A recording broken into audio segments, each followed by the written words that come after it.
Hi, everybody. Welcome back to Let's Talk PMA, where we focus on the 4 C's of mental toughness: confidence in yourself and your abilities, control of your thoughts, feelings, and actions, commitment to yourself, your team, and your sport. and challenge to accept all challenges as opportunities, not threats. Good morning. We are back and having Quinton Parnell, golf coach, on today, and we're happy to have him back.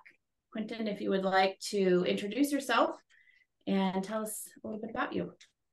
My name is Quinton Parnell. I'm the head men's and women coach at Columbia Basin College. I am the golf professional at Meadow Springs Country Club, and I teach with the Golf Academy of Washington. So second year being the head coach at Columbia Basin, and been a professional now for almost 7 years. So this is your second year with the golf team at CBC, and how much did you learn, and how much did you see growth in the kids from last year till now this spring as you start going again?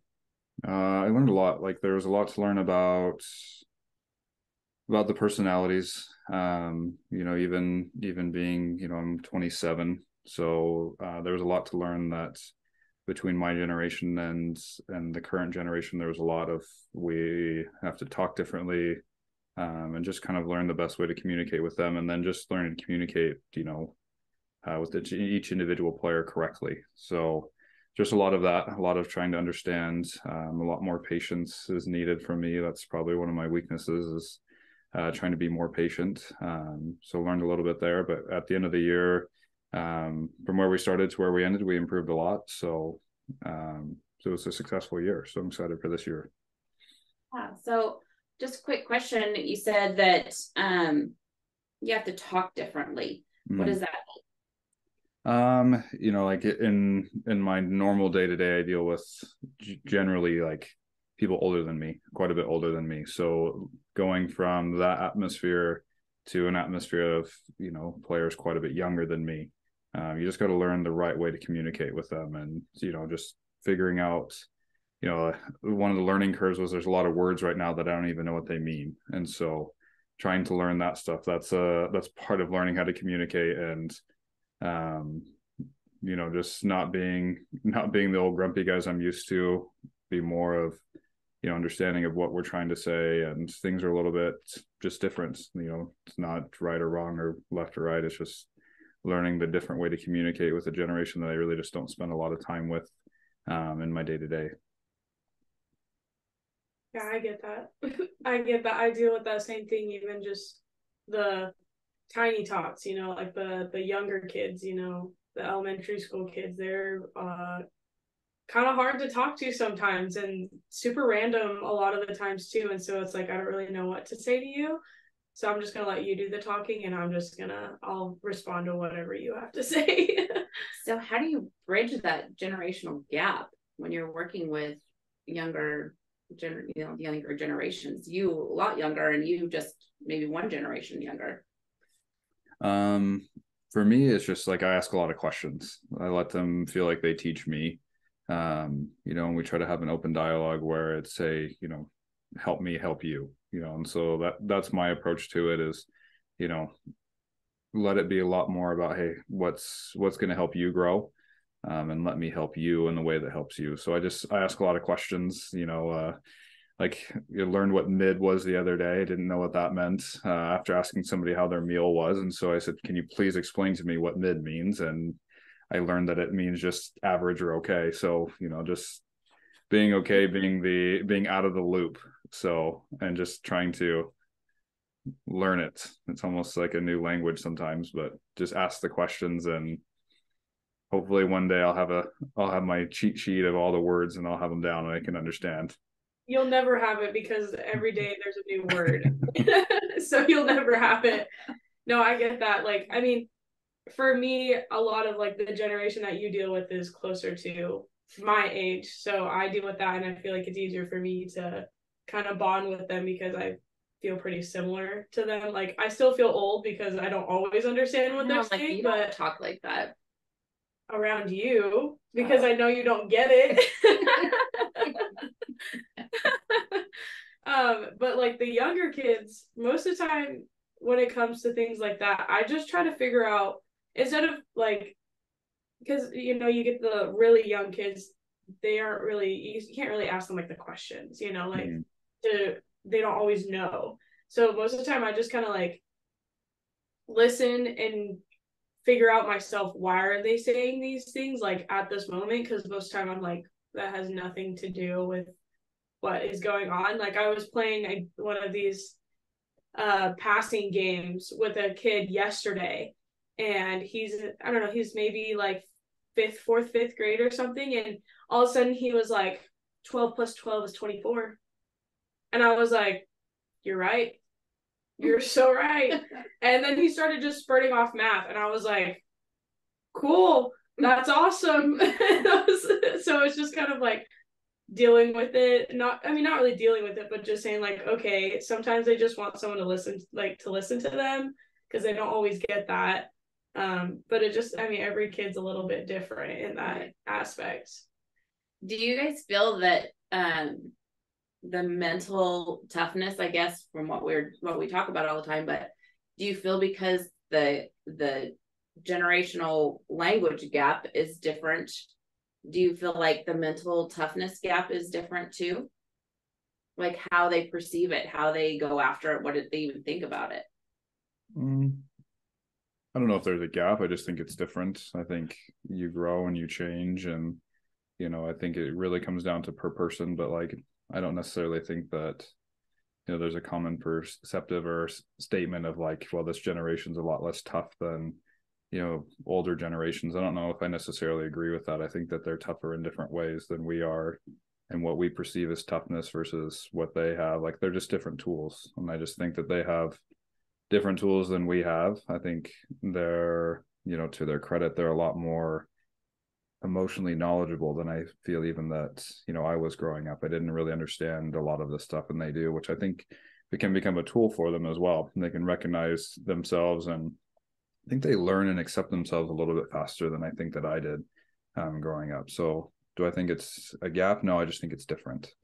And so I think I try to use my tools and the way that's my mental toughness, or what I view that as toughness, you know, I try to give and teach them that aspect, and then, you know, accept that I need to learn and be better on their side too. So it's, you know, it's a give and a take on each side and learning from each other.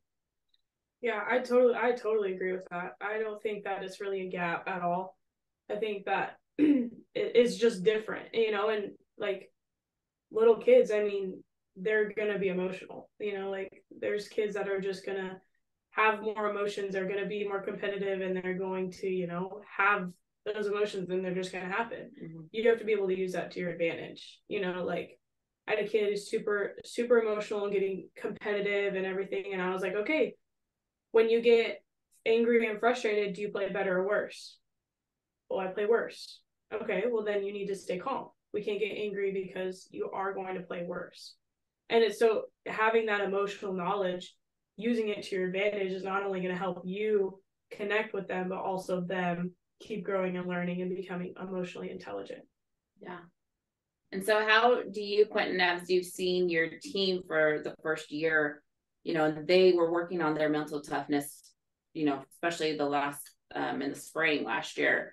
Did you see a difference in how they already are tuned into the, you know, their emotions already? So it was very easy for them to learn. But did you see a difference in them on the course and how they dealt with different situations that were harder? Over time, there ended up being there. It was just like in golf, you just have to find the right situation, and it becomes a situational based thing. Like one of my players last year was playing absolutely his best round of the season. He was playing really well, and then he had about 2 holes left to play, and the rest of the team had finished other than him. So myself and the team, we go over to watch him because he's playing so well. I want to watch him finish the last few holes. Well, it was a par 3 over water, and as soon as he had realized that we're all there, all of the nerves kicked in, all of the distractions kicked in, and he ended up hitting a terrible shot, made a large number on the hole, and then finished the last 2 holes pretty strong, which, you know, shows to where he grew. But then the conversation for us was like, hey, we need more of these situations. like you learn from here, like you were able to identify, like, yeah, that really affected me that you were all there. This is what made me feel. This was my focus. And I was like, well, you shouldn't be frustrated that you made the big hole or the big number on that hole, but like you should take it as a learning opportunity. And next time when this scenario comes, we can hopefully at least handle it better. Maybe we don't hit it in the water. Maybe we don't like hit those original terrible shots. Maybe it still bothers us, but we can get through it a little bit better than before. One of my favorite things to say is we need to practice pressure. So we want to find as much pressure situations as we can find, things that kind of pull you off of your day-to-day, not make your environment so comfortable. I want to make it as uncomfortable as possible and figure out, can you mentally make it through that?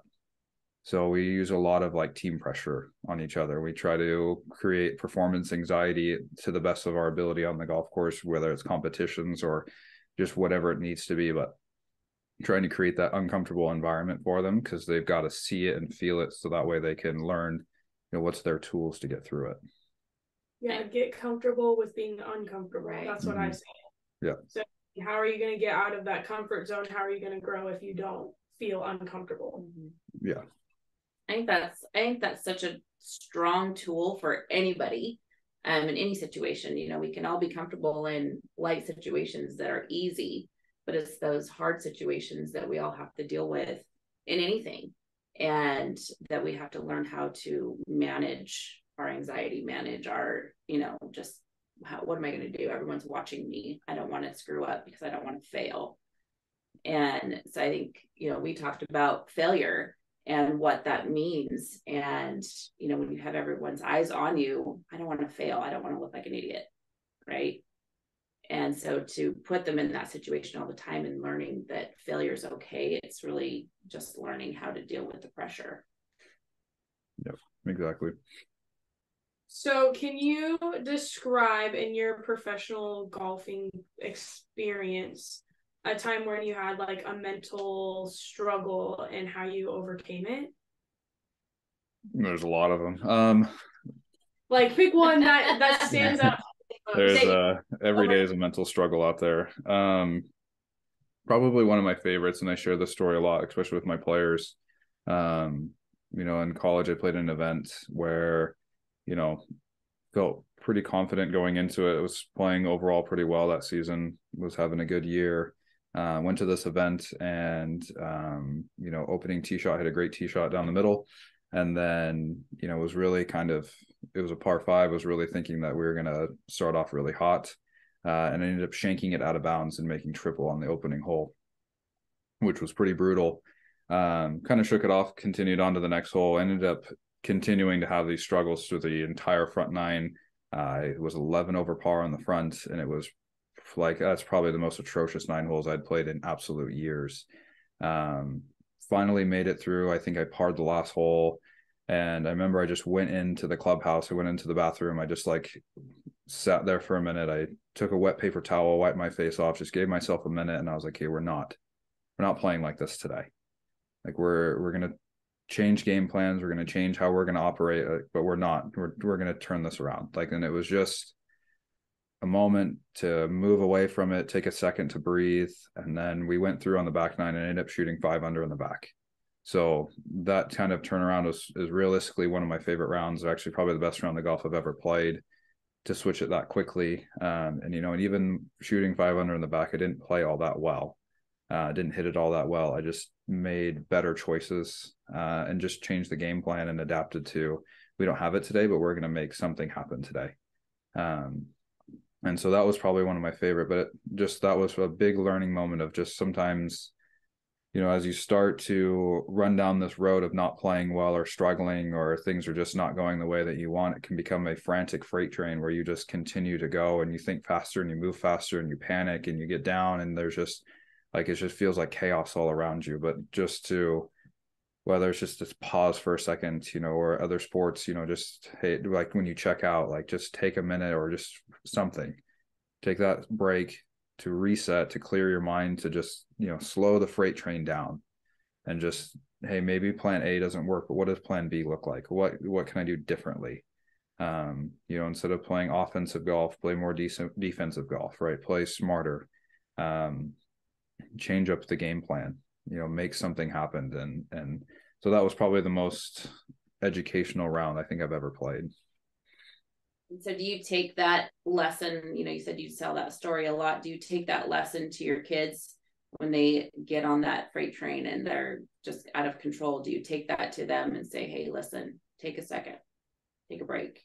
Yeah, we do that on course a lot. So when we go into events, I'm able to caddy for them. So we walk through holes together. And so I usually, inevitably I end up spending more time with the players struggling than the players playing well. So I usually find those players, and if we hit a bad shot, it's like, hey, like we can still make something happen from here. Or, even if it's out of bounds, or even if it's a penalty, or even if it's just, we really put ourselves in the worst place possible. Well, it's at this point, yes, it's a par 5, but where you put it now, it's a par 6. Right. So if we make a double, we made a great score. What we don't want to do is compound mistakes, make another one because we're thinking too quickly. Like, let's make a smart decision. Let's put the ball in play. Let's get somewhere where we can recollect ourselves and refocus. Let's get out of the trap. And then let's make a game plan from there, whether it's, hey, I'm just going to punch it out into the fairway, into a good yardage, and then let's figure out the shot from there. Or if it's, hey, let's just get it on the green somewhere and let's just rely on our putting, and then just resets. And then at that point, if it's, we just look at what part of the game is struggling, and then we try to adapt our game plan to, hey, well, off the tee is a struggle, or putting's a struggle. Okay, well, we're too hard or too soft. Well, let's make adjustments. Let's feel and let's think differently. And so giving them a moment to think about that, and just tools on course too. We can change game plans and it's okay. That's awesome. I think as a coach, it's important to be able to see and be able to just know that you can help your kids make that adjustment, and know that it's not, not something that's harsh. That's not, you're doing a terrible job, fix it. But you're there to actually coach them and to actually get them out of their head and back into their, positive mental game.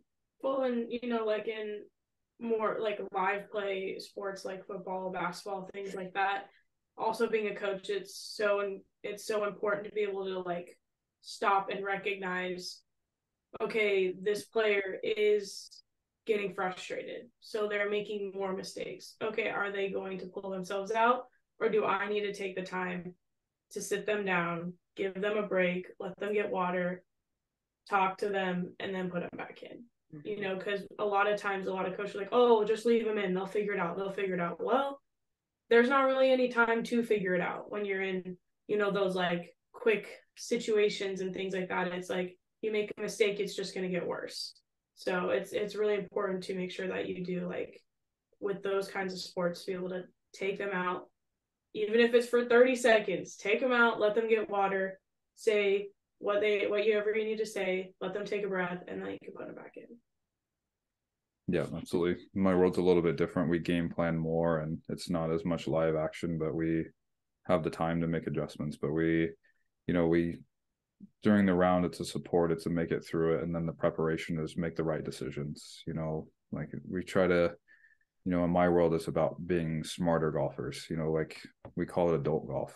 It takes a long time to learn how to play adult golf, like where you don't hit driver on every hole. You start to make better choices. You look at the hole that's got tree line on right and left, or out of bounds, or water, and we position our golf ball, we play a shot that takes that out of play. We try to take the areas of mistakes out of play. How can we do that? Whether we position our yardage, shorter or longer, or left or right, or what have you, even shot shapes depending on the player. But try to use those to take those away and give you a bigger area, for room for mistake, because golf is extremely an imperfect game, and so it's about making the course as easy as can be for you and not penalizing yourself. So how do you, as a coach, say one of your players just couldn't pull himself out, and just ended up with a terrible round all around, and they're upset at the end? What do you, as a coach, how do you deal with that? I don't think a bad round defines anybody, and I think that's one of the more common things is a player looks at the round that they shot, and all their peers look at the number and they go, oh my goodness, like he's a good player, and he's like, how embarrassing. Or even if you're in a trend where you're shooting a bunch of bad numbers, like, and just it starts to become even showing up without confidence, because that your peers feel like they're looking down upon you because, well, you're terrible. well, and that's kind of a lot of the way that golf can be. But it's more of just, hey, like, just understand the road that you're on, right? Like if you're working on your game, or you're making swing adjustments, or you're trying to play different ways, and like, those things take time. And so I always just remind them, like, it's a journey. So we're on a journey. And so your performance today or your number doesn't necessarily define where you're at on your journey. Whether you played great or you played poorly, like, it doesn't define necessarily where we're at on our journey. Our journey is a walk, and we just keep walking. And, if you shoot a terrible number, but you made all the right decisions, and you just made a couple bad swings, or you made maybe one or two choices, or you lost focus and you made a couple too many mistakes, like, that doesn't define that we're off the road that we're walking. It just means that we still have more to go. And so it's just a reminder of, you're walking a road, you just keep walking it, and you give yourself patience and you give yourself grace. And after time, like, you'll reach where you want to be at some point, as long as you keep walking the road. Yeah, absolutely. Anytime you make an adjustment, it's not going to happen overnight. And, for like basketball, I'll make an adjustment on a shot, and maybe it works that first shot that you do, you take with that adjustment, it's perfect. But then the next couple shots, it's not working. It's bad. It was really bad. It's like, okay, don't go back to the old habits. Doesn't mean change anything. You have to stay on track, because it takes time. It takes time to break the old habits, and it takes time to make new ones. It takes consistency and practice. So sounds like, Quinton, it sounds like you've had lots of practice with your journey. Yeah. It's been my last probably 6 years, my playing career has been pretty mellow. I don't play a lot of golf, so trying a little bit more this year to get into it again. And it's been a lot of just accepting that we have to walk the journey again. When you step off the road for a long time, you go backwards a long ways. And so a lot of just even telling myself that we don't have to look at the number. We just have to look at what did we do on course? What adjustments did we make? What good things did we did? And, I went and played an event this year and just shot atrocious numbers, and like came home and said, like, I was very happy with what I did. I don't like the score. I don't like a lot of the things that I did, but there's a lot of good adjustments. There was good improvements. And so, like, even for me, just walking the road, I just played a golf course the other day, in just terrible wind, really hard golf course, like a link style up in Walla Walla, playing at Wine Valley.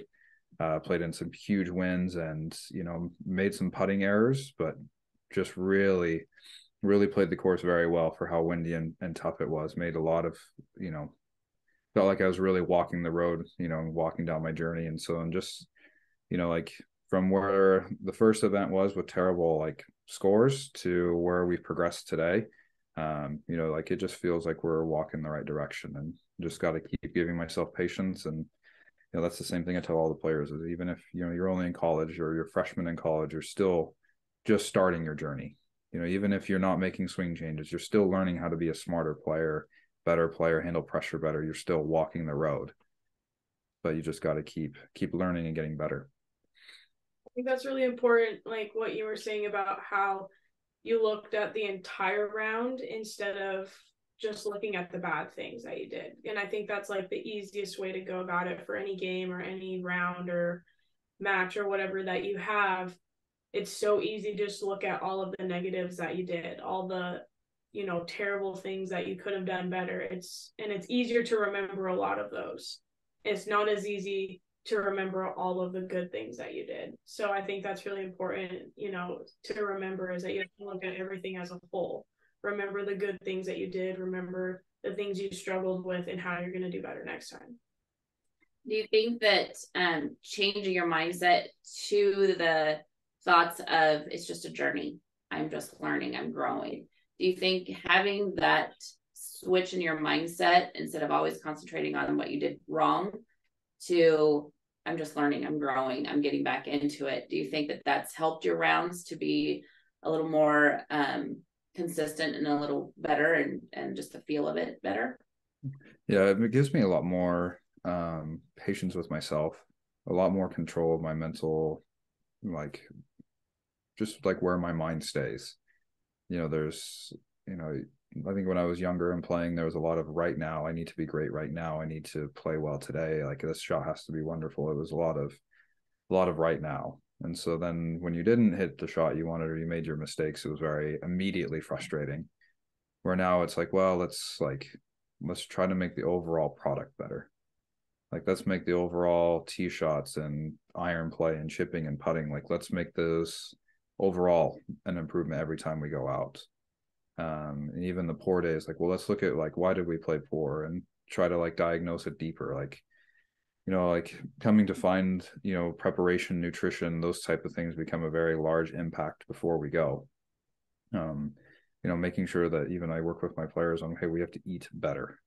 When we go to breakfast, like we don't go get the Cheerios and put sugar on it and go play. Like that's not going to help you. Like learning, what's long-term burning, energy and what's short-term, right? Carbs and sugars are short-term, proteins and fats are long-term. So we need, when we're in preparation for the event, we need lots of proteins, we need lots of good fats in our body so we have energy. During the round, we put carbs and sugars so that we get quick energy to maintain. So like those things are important. Did we sleep well? Did we get up early enough? Like it takes about 3 hours for your mind to fully wake up. So did we wake up early enough, or did we just wake up right before, go to the tee and go play? Well, now you spent half of your round just waking up. So like, those type of preparations become important. And then diagnose, like, why did I feel off? Did I have something going on in my personal life distracting me? Like all of these things. And then you just learn more. So if you note the entire product from the moment, the day before, 2 days before, the week before, whatever you want to look at, but you can diagnose all of these things and then try to create a deeper routine, and then help to find where you find your distractions and your weakness, and then try to plan accordingly for that.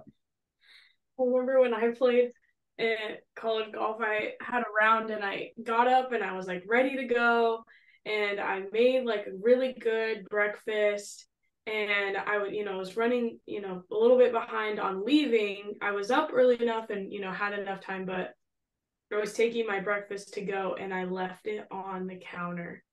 And I was so mad because I got there and I was like, oh no, my breakfast, I left, like I made this really good breakfast and I left it on the counter. Just like, there it goes. What am I gonna eat now? And then I was, struggling all day, just snacks, because that's all I had for the rest of the day. And I don't think we talk about that enough, that it's all a balance, between your nutrition, your sleep, your just readiness, all in mental state. It all is affected by all those things. And I think that's a great point for both of you that you brought up, is that we don't talk about that enough. That, nutrition is a huge thing. And, I think kids are apt to be like, okay, I want to sleep in, but I have this big event and I can just wake up half an hour before and get ready and go. Well, like you said, it takes 3 hours to get really motivated and really get into with what's going on. And it takes time to get ready. It takes time to eat. It takes time to do all those things. And to just be prepared. And teaching the kids how to be prepared is not only going to be great for their game, but it's going to be great for learning how to just manage in life in general.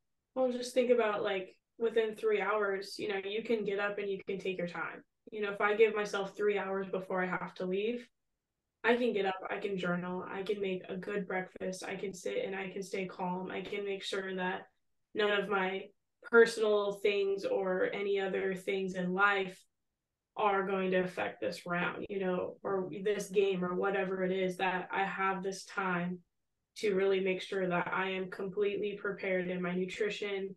I'm stretched, I'm, prepared and ready to go in every state, every part of that balance for the game or the round. Yeah, I think that's good tips for sure. Yeah, and whatever you create, it just needs to be a routine, and what I always tell players is don't change your routine just because you're going into an event. That ends up putting more pressure on it. So if it's something that's a routine that that you've become, like, you got to start it and you got to follow it daily. You don't want it to be a routine. Like I always tell my players, well, if you don't clean your clubs the night before you play, don't do it before a tournament, because that just change your routine. You've already made this event bigger than it normally would be. So the more that you keep it consistent, I wake up 3 hours, in the morning I go and I do a light workout just to wake my body up. Then I go enjoy breakfast, and then I sit and have my coffee, somewhere quiet, or now I want to walk through how I'm going to, prepare for the day mentally. Then I'm going to show up. And then the first thing I'm going to do is I'm going to go chip for 20 minutes. I'm going to hit balls for 30 minutes. I'm going to putt for another 20, and then I'm going to head to the tee 10 minutes beforehand. Having all these planned out, just creates super simple routine, makes every day feel the same, makes whether it's a practice round, whether it's just a day playing golf or it's an event, becomes the same thing. And so the more that you do that, even to, well, when I finish a round, if I played poorly, I want to take 20 minutes and go hit more golf balls, or I want to go putt, or I want to give myself 20 minutes of extra work to sharpen up what I didn't do well. And then I want to go home, and then I want to stretch, and then I want to eat dinner, and then I want to be in bed by X amount of time. So like the more that you have all of these things planned out, the better off you're going to be, where it's not just willy-nilly. The worst thing is to wake up early, you're super stressed out because I don't have enough time. Well, now you don't get there early enough to the preparation that you want. Now you get to the tee stressed out, and you're like, well, I wish I had another 10 minutes to hit balls, or 10 minutes to putt, or I wish I had time to eat a little bit more. That just becomes a distraction, and anything that pulls you off of your game before you even got there. So preparation and being organized and detailed before you go is super important. So how do you help your players if they are chaotic, if they don't have a structure? Do you have like a form? Do you have how do you help them to create a routine? So like practice today, we're getting ready for our first event. We leave on Sunday. So getting ready to go play. First of all, we're going to play in a ton of rain. So here on the east side of Washington, we don't get much rain. So other than one player who's from the west side, they're not used to playing in rain. So yesterday we chatted a lot about preparation of how we play in the rain well. So we looked at the weather very early in the week to know what we're getting ready for. Today is windy and rainy, so today's going to be a great day for them to practice, in that. I'm hoping that actually it rains about 2:30 today is what I'm hoping for. But preparation in there, and then today will be about, hey, you need to have a routine. So I'll write out, what I would think would be the appropriate routine, and then it becomes theirs to make. I can't enforce it. For me, when I go to events, I'm always, we stay at hotels, and breakfast starts at 6 a.m. So I'm usually the first one down there. I like to get down there at 6 a.m. I like to eat my breakfast. I like to have time to eat casually, go for a walk and find my coffee shop, wherever it's going to be, come back, then the team's usually there by that point.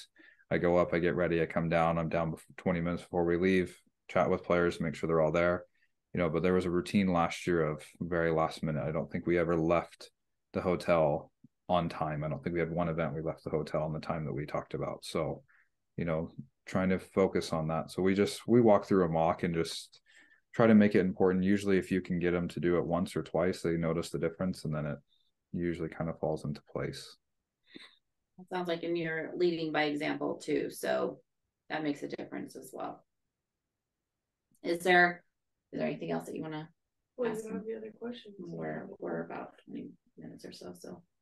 We can keep going. I think he's answered those questions already. Okay, is there anything that you would like to put out there to anyone that's either wanting to play golf, already playing golf, wanting to make themselves a better, either as a coach or as a player, or just in any sport in general?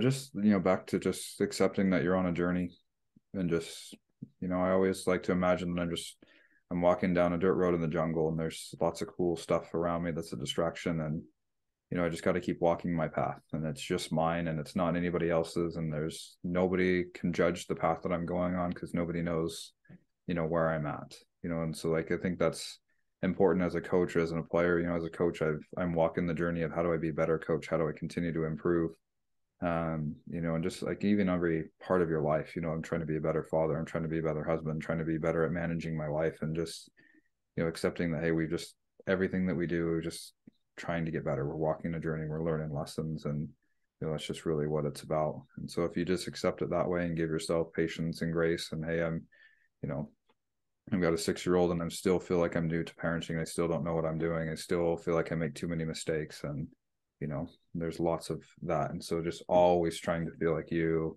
can get better, and give yourself patience and grace, and walk your path. Yeah.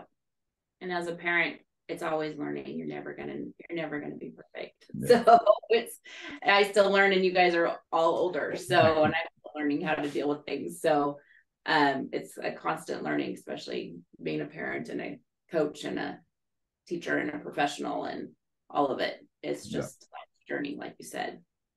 So well, thank you, Quinton, so much for coming on and joining us. Yeah, absolutely. Thank you guys for having me on.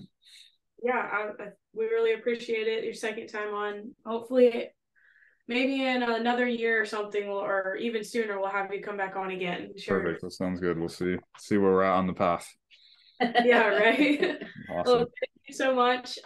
Thank you everybody for watching. Don't forget to like and subscribe below. And we are still giving 10% of all of our workbooks and our journals to the Maui Wildfire Relief Fund and the Washington State Wildfire Relief Fund. So go check those out. Go get yours on there. www.letstalkpma.com. And we will see you all next week. Thank you. Thanks.